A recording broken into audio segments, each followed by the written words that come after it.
અમદાવાદમાં એલિસબ્રિજ જીમખાના પાસે થયેલી લૂંટના કેસ મામલે જાણકારી મળી રહી છે। ક્રાઇમ બ્રાન્ચે 2 આરોપીની ધરપકડ કરી છે।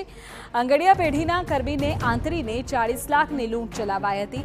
પોલીસે આરોપીઓ પાસેથી 35.58 લાખ રૂપિયા કબજે કર્યા છે।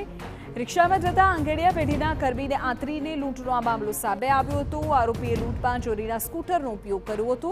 સ્કૂટરને નવો રંગ કરી અન્ય વાહનની નંબર પ્લેટ લગાવી દીધી હતી। આરોપીઓએ જાન્યુઆરીમાં પણ 28 લાખની લૂંટ ચલાવી હતી। આરોપીના નામે અત્યાર સુધીમાં 3 ગુના નોંધાયેલા છે।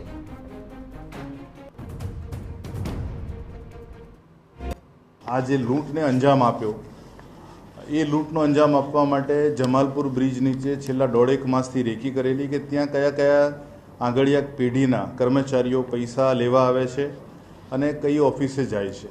ઘણી વખત પીછો પણ કરતા હતા। આ બનાવમાં પણ એવું બન્યું છે કે જ્યારે બનાવના આગલા દિવસે એટલે કે 9/7ના રોજ જ્યારે આ લોકો આ જ બંને કર્મચારીઓ જે આર કાંતિલાલ આંગડિયા પેઢીના કર્મચારીઓ છે એ જ્યારે પૈસા લઈને નીકળ્યા ત્યારે તરત જ એમનો પીછો કરવા માટે એમણે કોશિશ કરી, પણ એક્ટિવા કોઈ પણ સંજોગોમાં ચાલુ ના થવાથી એમને એ દિવસે 9/7ના રોજ એ પ્લાન એમને પડતો મૂકવો પડ્યો।